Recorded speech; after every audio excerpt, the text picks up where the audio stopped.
Hello, I'm Patty Simpson with Simpson Math. Let's talk about exponents. So when you have a number and you have another number that's up above here, we call this the base and this the exponent. So this number that's down here is called the base, and we raise it to a power or to an exponent. So for instance, if I take the number 4 and I raise it to the third power, this 4 is my base and this 3 is my exponent. And what that exponent means is that I'm just going to take 4 and multiply it by itself 3 times. So this is the number I'm multiplying, and this tells me how many times I'm going to multiply it by itself. So in this case, I have 4 times 4, which is 16, times another 4 makes 64. This is 4 to the third power, or we also say this is 4 cubed. So that little exponent of 3, we could say is the third power. It's also called cubed. Let's do a few more. Let's take this example where I have -3 raised to the second power. The -3 is my base and the 2 is my exponent.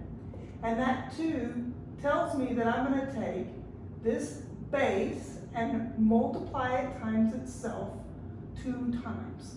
So we say this is -3 to the second power, or we could say this is -3 squared. So when you have a little 2, you say it's squared. When you have a third power, it's cubed.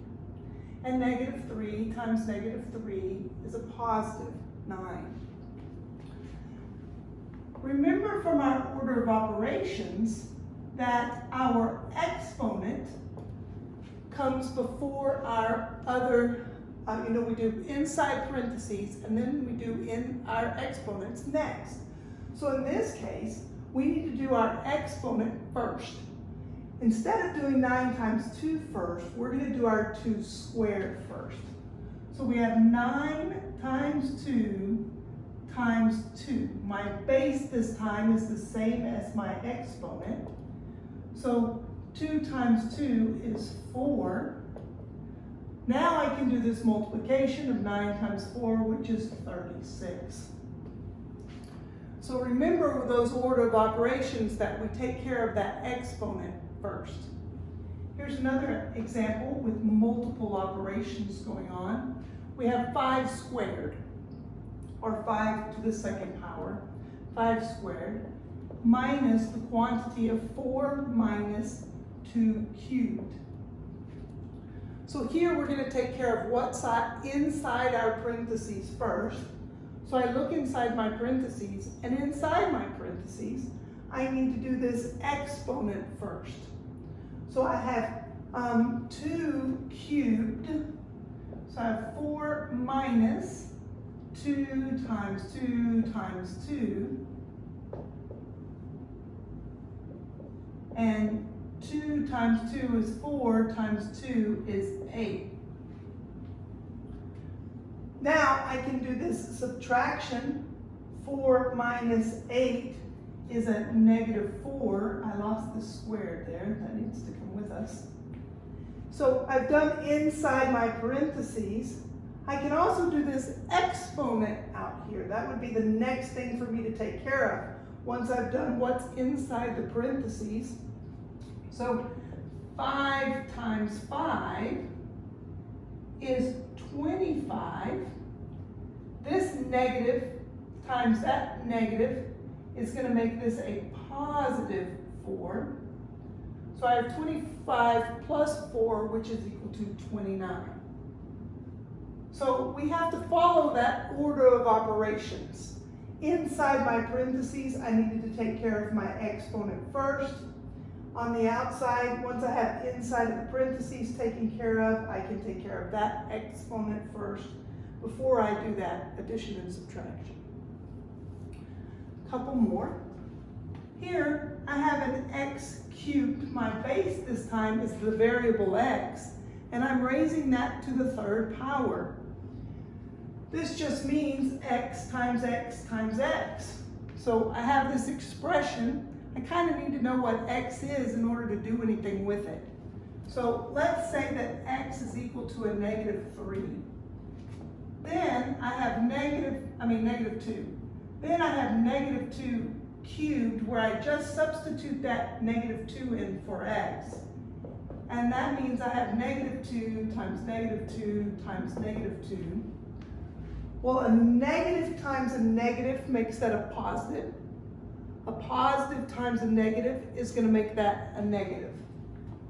2 times 2 is 4, times 2 is 8. So -2 cubed is equal to -8.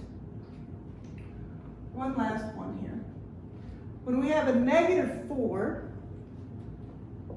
times x squared times y, this exponent, this 2, is just on that x. We are just raising the x to the second power.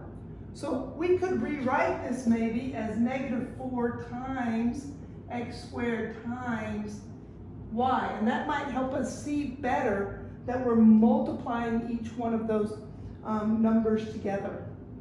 Again, we can't really do anything with this unless we know what x and y are equal to.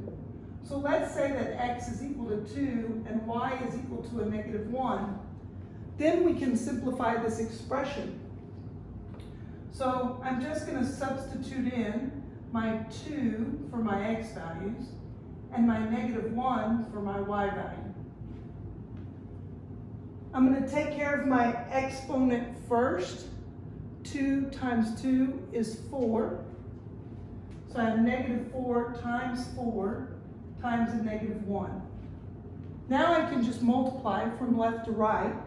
So -4 times 4 is a -16. -16 times a -1 is a positive 16. So for this expression, when x is 2 and y is -1, it's equal to 16. So that exponent just tells us how many times to multiply our base by itself. Now, let's rewrite some expressions using exponents. So here, I have a number 3 that's being multiplied by itself 4 times. In this case, this would be my base. And if I want to write that with an exponent, I could write it as 3, that same base, is being multiplied by itself 4 times. So I could write it to the 4th power. So 3 to the 4th power is equal to 3 times 3 times 3 times 3. But that can go the other direction as well. 3 times 3 times 3 times 3 is equal to 3 to the 4th power. By the way, both of those are equal to, well, 3 times 3 is 9. 3 times 3 is 9. And 9 times 9 is 81. So this whole expression is equal to 81. So when we have a number that's being multiplied by itself multiple times, we can rewrite that with an exponent. The same thing is true when we have variables, because remember that variables are just numbers. So if I were to rewrite this as x times x times x times x, this is equal to x to the 4th power. That tells me to take whatever number that base is and multiply it times itself 4 times. So this expression is similar to that. Notice that that is different than this. If I have x plus x plus x plus x, here I have 1, 2, 3, 4 x's. I would write that as 4 times x, because multiplication is just repeated addition, where exponents mean that we're repeating multiplication. So a lot of times students confuse the two, but exponents are for multiplication, and then multiplication is for repeated addition. Let's practice this a little. If I give you this expression of x plus x times x minus 3, and we want to simplify this expression. Notice it's not an equation because it doesn't have an equal sign. It's just an expression that we're going to simplify. We can't solve for x because we don't have an equal sign there. But we can simplify it.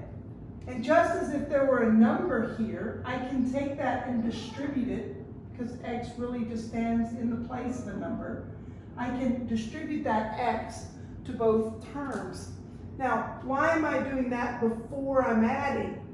Because this is multiplication, and in my order of operations, I look inside the parentheses. I can't combine those because they're not like terms.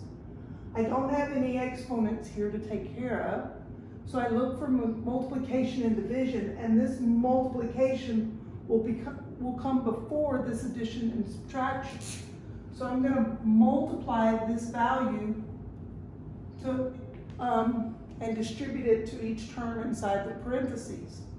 So this I left alone for now, but x times x is equal to x squared. I'm multiplying it times itself 2 times. So I write it to the second power. Then I need to multiply this 3 times whatever that number is. Once I find out what that number is, then I can multiply them together. I've distributed this x inside each of my parentheses. Now I'm going to combine, but I can only combine like terms. So remember when we've talked about in the past, here let's pretend for a minute that this were a 3 and this were a 9, because 3 squared would be 9. I cannot say that I have 2 3's sitting here, because that's not true. I have a 3 plus a 9. These guys are not the same number, so they are not like terms. I cannot combine them. So an x and an x squared are not like terms. They're different numbers. I can't combine them. Instead, I can only combine my x's. I can combine this x with this minus 3x, in which case I get a minus 2x. The x squared just stays. I can't combine that right now. So until I find out what the value of x is, I can't simplify this further. I can't combine an x squared with an x. Let's try some more of these. Here's another example. Let's do y times 4 minus y plus 6y.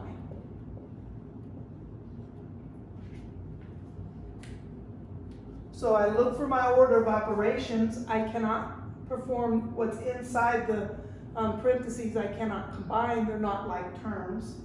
But I can do this multiplication. I can distribute this number with those other numbers.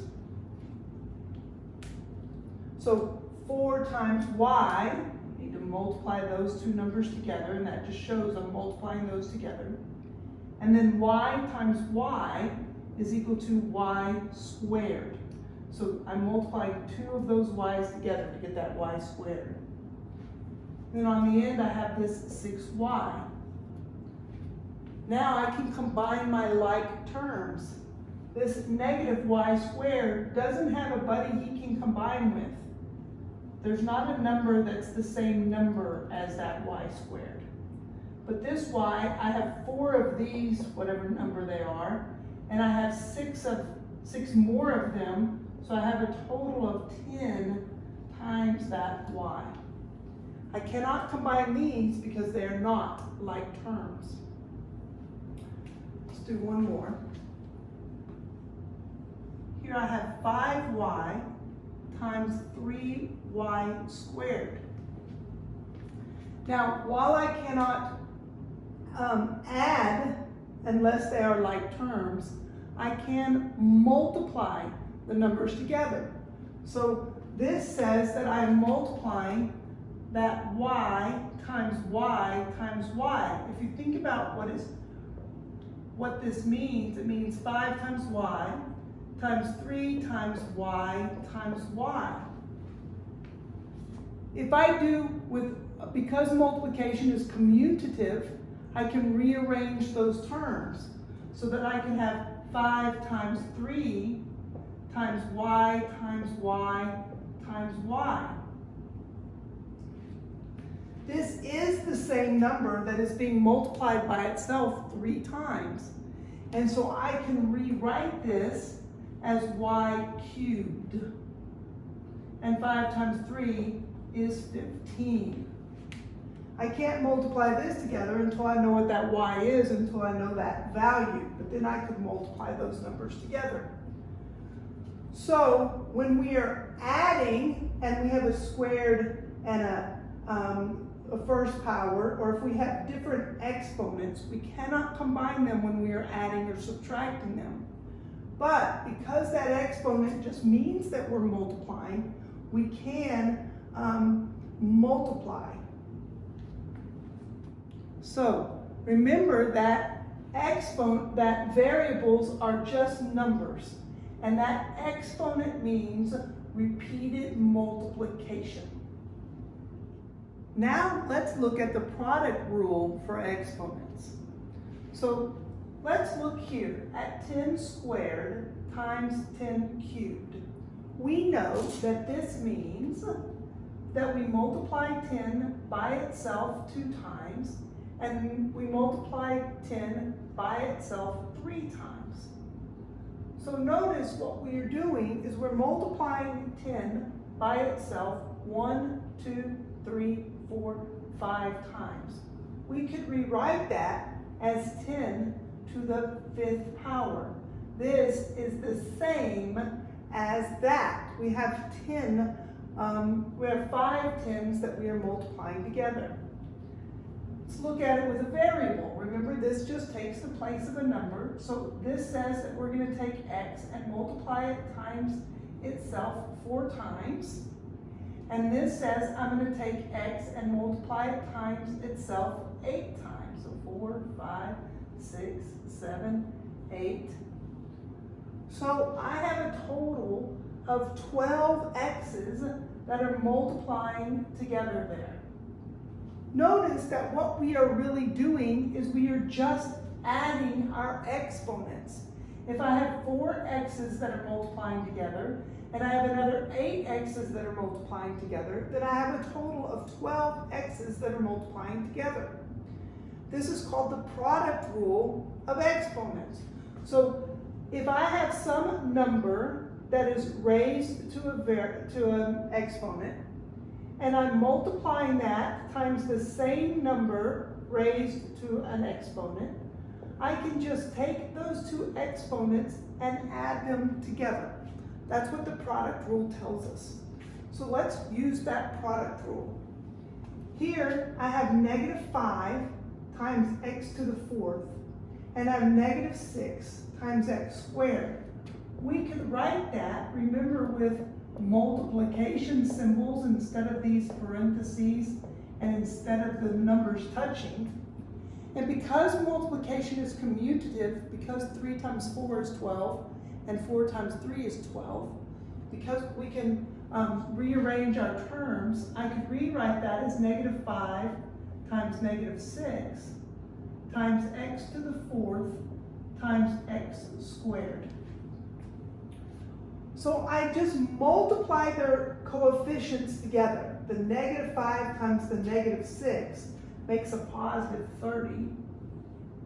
And then I'm going to have 4 x's and another 2 x's multiplying together. So I have 4 plus 2, which makes 6 x's that are multiplying together. I have simplified this expression. Let's look at another one. Here, Remember that these parentheses and the letters touching, the variables touching, just all means multiplication. So really I'm just multiplying a squared times b times a to the 13th power times b to the 17th power. I could rewrite that as a squared times a to the 13th power times b to the 17th power. So I'm just adding these exponents together, a to the 15th power and b to the 18th power, because there's a little 1 sitting there. It's just b being multiplied by itself one time, b to the first power. One last example. Here I'm going to look at the coefficients first.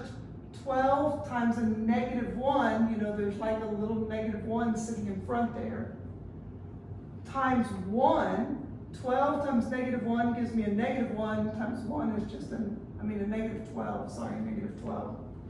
Now I can just look at that variable, x to the 5th power times x to the 6th power times x to the 4th power. Well, this is 11 plus another 4 makes 15. So this simplifies the negative 12 to x to the 15th power.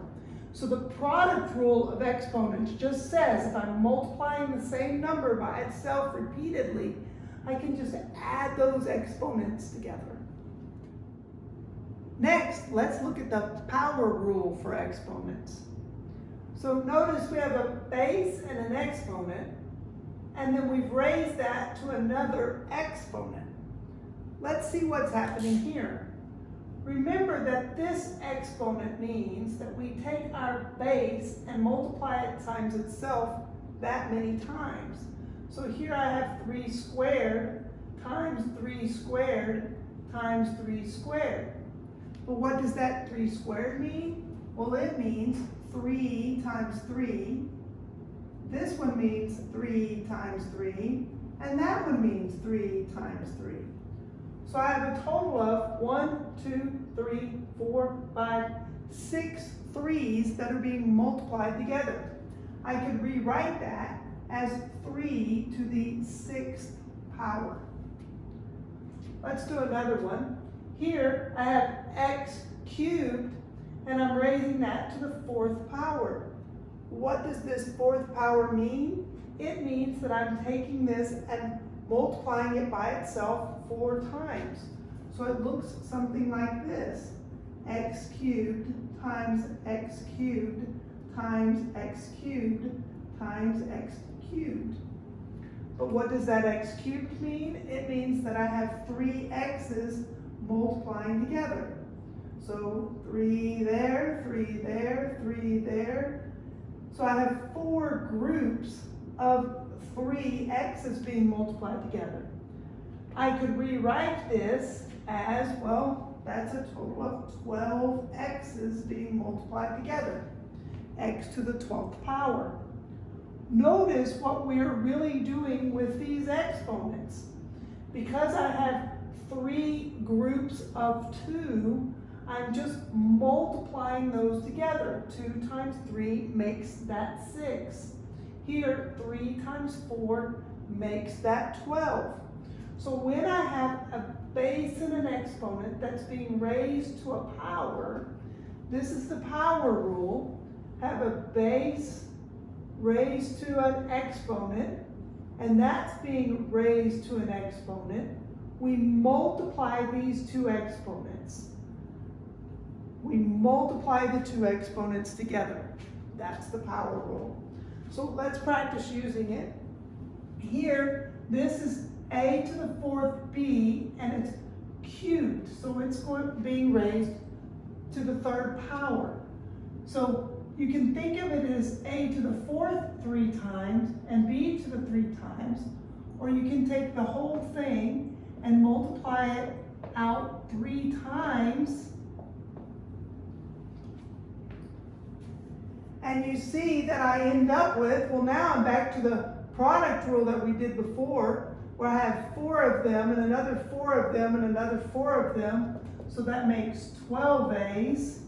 Or I could have just said 3 times 4 makes 12. And then b, well, I have 1, 2, 3 multiplying together. Well, 1 times 3 makes that 3. So I can simplify this to a to the 12th power and b to the 3rd power. Again, what does this mean? Well, it means that I'm taking everything inside and multiplying it times itself 3 times, like this. So I really have 2 to the 3rd power, which is 2 times 2 times 2. I really have x cubed, x cubed, x cubed. Or I could have just done 3 times 3. And then y squared, y squared, y squared. I could have just done 3 times 2. So 2 times 2 times 2 is 8. I have 9 of these x's. If I write them all out, I would have 9 of them. If I write out all my y's, well, 3 times 2 is 6. I would have 6 y's sitting there. So when I have a base that's being raised to a power, when I have a base with an exponent that's being raised to a power, I'm just going to multiply those exponents together. Last, let's look at the quotient rule. So the quotient rule is when I have a base and an exponent divided by that same base with an exponent in the denominator. So if we think about what this means 2 times itself 5 times. 1, 2, 3, 4, 5. And on bottom, we have 2 multiplied by itself twice. But remember, when you have a number on top and a number on bottom, we can divide it before we multiply, so that 2 divided by 2 is 1, and 2 divided by 2 is 1. And that just leaves me 2 times 2 times 2, or 2 cubed. So notice that these on top, I'm kind of subtracting away the ones on bottom. Let's look at another one. Let's take x to the 5th. So I have 5 x's on top that are being multiplied together. And on bottom, I have 3 x's that are being multiplied together. Again, x divided by x is 1. X divided by x is 1. And x divided by x is 1. So I'm kind of subtracting those off as I create ones, because 1 times whatever is that number. So it just leaves me with x squared, with 2 of those x's multiplying together. So the quotient rule says that we're just going to take this exponent on top and we're going to subtract the exponent on bottom. So when I have a number on top and on bottom of a fraction that's being divided, so the quotient, and I have an exponent on each of them, I'm just going to take the top exponent and subtract the bottom exponent. That's what the quotient rule tells me. Let's practice using it. So in this problem, if I were to write it out, I'd have 9 divided by 3. That's just 3. Then I have 4 a's on top. I subtract one of them on the bottom. So it's a to the 4 minus 1, or just a to the 3rd power. And then here, I'm going to subtract 3 of them from the 7. So I have b to the 7 minus 3, which is just b to the 4th power. Let's do this one. My coefficient here on bottom is 1. So 2 divided by 1 is just 2. Here I have x cubed minus, well, the exponent on bottom is a little 1 down there. So 3 of them minus 1 of them is going to give me x squared. Here I have 2 y's, and I'm taking away one of them. So that just leaves me with y. And on the last one, I have z divided by z, which just leaves me with 1. Z divided by z, it's going to be z to the 0. We're going to talk about that here in just a second. That when I have z to the 0, notice that this z divided by that z just leaves me 1. And 1 times anything is itself. So there we have using that quotient rule where we subtract our exponents. So we see that this z divided by that z just becomes 1. But if we use our quotient rule where we have a 1 as an exponent and a 1 as an exponent, z to the 1 minus 1 gives me z to the 0. So when I have the same number of exponents on top as I do on bottom, I end up with z to the 0, and that's just equal to 1. So let's look at that and use it a little bit here.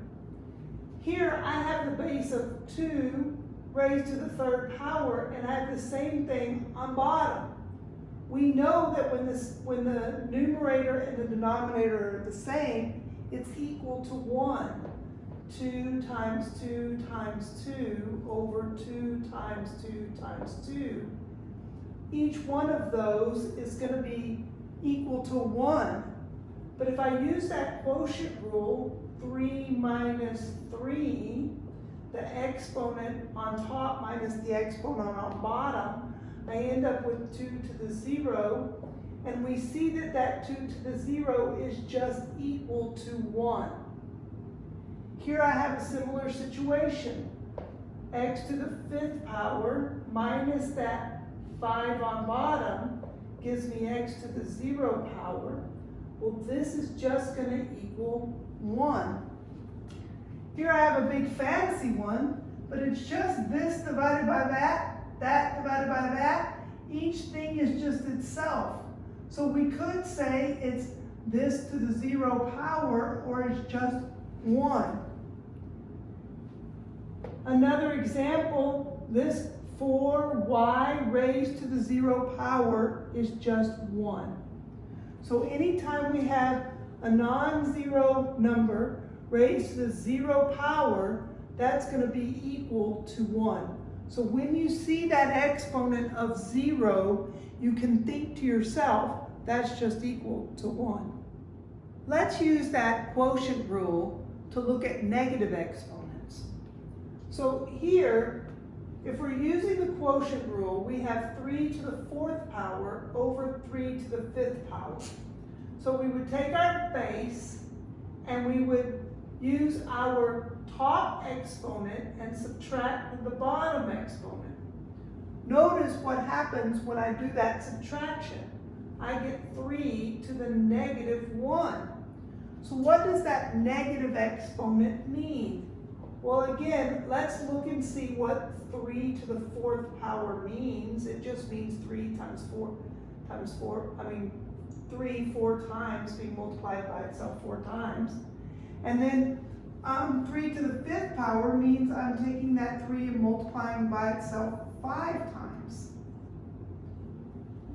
So if we look at this, we have a 3 on top and a 3 on bottom. That divides to be 1. This one divides to be 1. This one divides to be 1. And that one divides to be 1. So it leaves us with 1 on top and a 3 on bottom.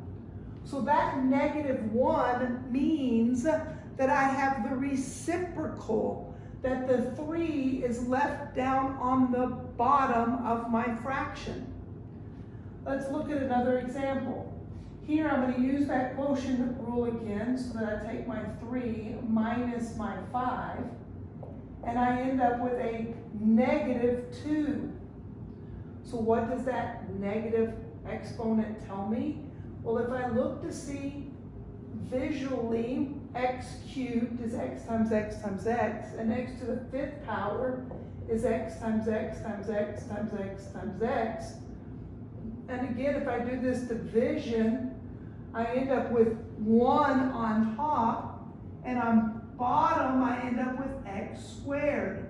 So this negative exponent just means that it's going to end up in the denominator, down below, so that x to the negative 1 is equal to 1 over x. So in this case, this x to the negative 2, I know that should be down in the denominator. So I could write it as x squared if I wanted to write it without a negative exponent. But this y cubed, he just stays where he is. He's not down in the denominator. He would be in the numerator. So the negative moves it down into the denominator, kind of reciprocates it. But this one stays up in the numerator. What about if I have a negative down in the denominator to begin with? What in the world happens then? Well, ignore the numerator for a minute. We know that this negative exponent means that it would be in the denominator of a fraction. So it would be 1 over x to the 6th if we use that definition. Well, what does this mean? It means I have 1 divided by 1 over x to the 6th. Remember, the way we divide fractions is we keep our first one, we change our sign from division to multiplication, and we flip it or reciprocate it, multiply by that reciprocal, so that we just end up with x to the 6th. So this is just equal to x to the 6th power. Notice that when it was in the denominator, it ends up then in the numerator. So it's as if it is reciprocating. That negative exponent, that's what it does. When it's on top, it moves it to the bottom. When it's on bottom, it moves it to the top. So here's one where we have a little of both going on. This negative exponent, we know is going to move that to the bottom. This negative exponent is going to move it to the bottom. And this negative exponent is going to move it to the top. So those negative exponents just reciprocate it. Let's put it all together and simplify some expressions. So here I just have 8y to the 4th power. That 4th power is only on the y, not on the 8. In this case, though, I'm going to use my power rule. This y squared is being raised to the 3rd power. So I could multiply that out to say 2 times 3 is 6. Then on bottom, I'm going to use my power rule. This 2 times that 1 power is 2 squared. And this 2 for that y is y squared. This 3 is just on that y, so I have 2y cubed. And I'm just multiplying everything together. Well, I'm going to add these guys together on top, because now I'm using my product rule. So I have 8y to the 10th power.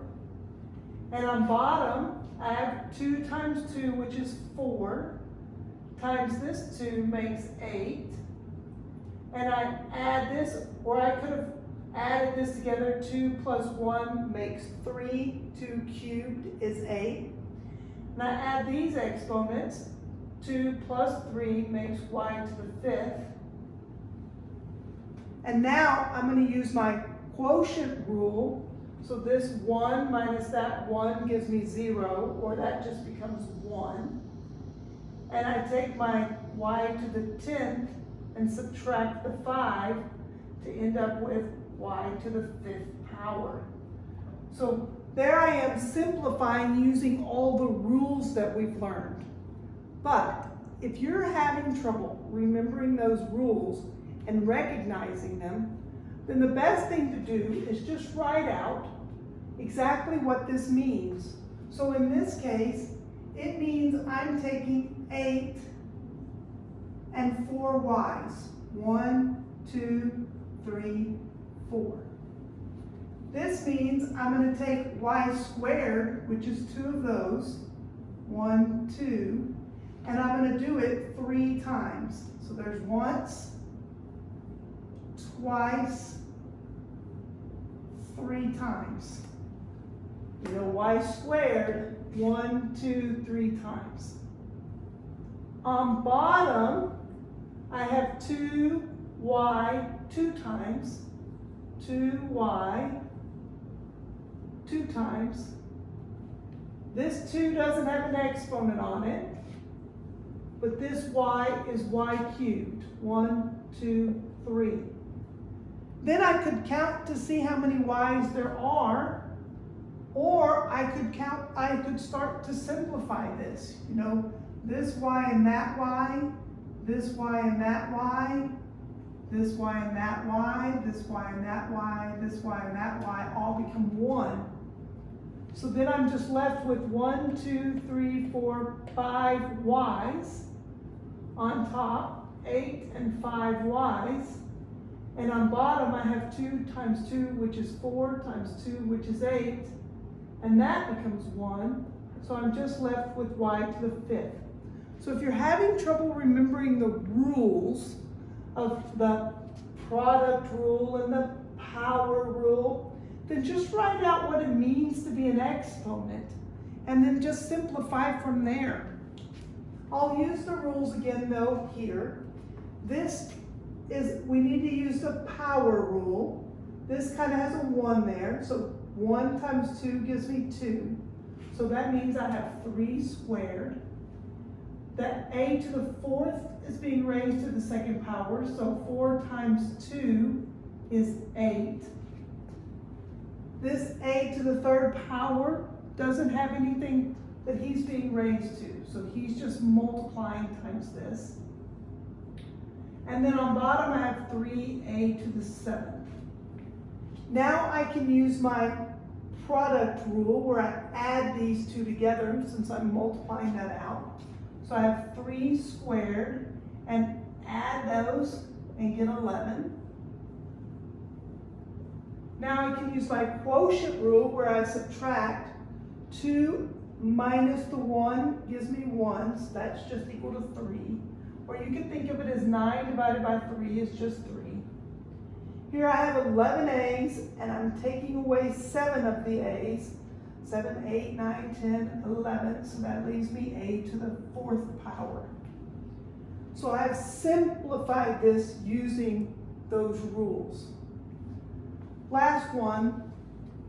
Here, I don't have the same rules maybe, but I'm going to use some of the rules along the way. This 3z is not doing anything, but this 3z times that z, well, I could use my product rule here to see that I have z squared.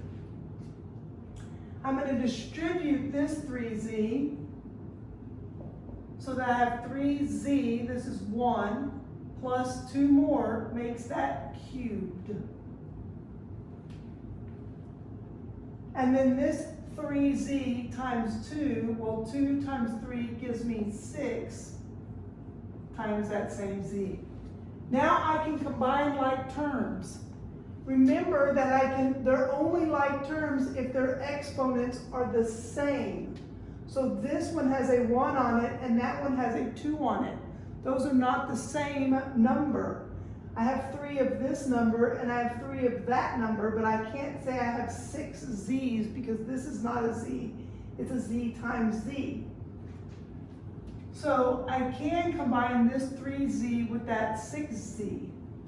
So I have 3z squared plus 3z cubed plus 9z's. I cannot combine these though because they're not like terms. So there we've done a lot with exponents. We have the product rule, we have the power rule, and we have the quotient rule, and we can use those to simplify some expressions. Math Made Simple is some math. Thanks for watching.